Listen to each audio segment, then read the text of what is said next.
All right, I have a cool case study here. Let's do one more question, and then I have a cool case study I want to read. Sounds good. This question is from Adam, 40-year-old from New York. Can you describe your decision rule for entering a task either onto a Trello board versus directly into a weekly plan? I'm finding it easier to put time-sensitive items and links directly into my weekly plan, but then it gets a little cluttered. Well, Adam, I'll tell you my best practice on this issue, which is not something I always follow, but I'm always happier when I do. And that best practice is the following. So you have something pops up, a task, an obligation, you jot it down in your whatever you use for capture in the moment. So for me, it'll probably be in my time block planner. On the daily pages, there's a section for capturing these things. And then you get to the end of the day, you need to process it.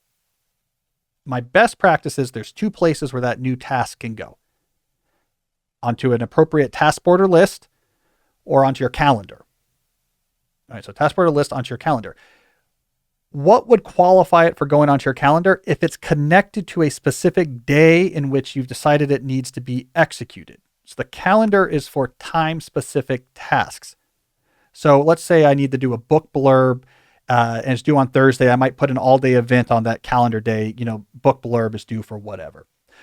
Oftentimes, I'll actually find the specific time for one of these time-sensitive activities and put it on my calendar like an appointment. I'll give you a real-world example. Friday of this week, department merit reviews are due. It's a administrative task where you have to go through a spreadsheet and sort of fill in all the academic activities you did during the year, and it helps generate your raise for the year. I have the specific time when I'm going to do that on my calendar for Friday. So if a task is associated with a particular day, it can go on your calendar. It doesn't have to be on your task list, because your calendar is obviously a productivity tool that you trust. When you get to each day, you see what your appointments are and you do those things. So I trust my calendar as a productivity tool. If it's not tied to a specific day, it goes to a task list. In my case, those lists are kept on Trello boards.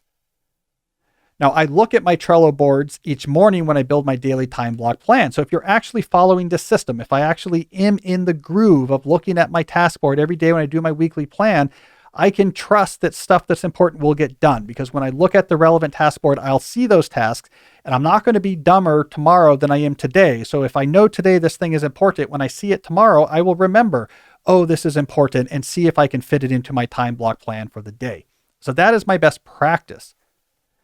I sometimes don't follow it when I feel like my schedule is disrupted enough that I don't trust myself to look at my task list every day. And that's when I begin adding an extra reminder to my weekly plan, emailing myself an email where it's a reminder in the subject line. But that's all an artifact of lack of trust.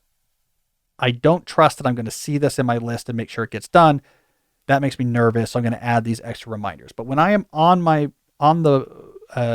track, executing my system properly, that's how I like to do it. If it needs to be done a particular day, put it on that day. Otherwise, put it on the list.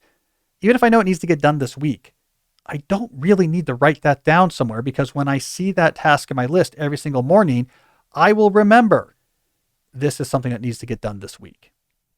Like, I'm not going to forget tomorrow what I know today. So that's my best practice: calendar or task list. Check the task list every day. That moves smoothly.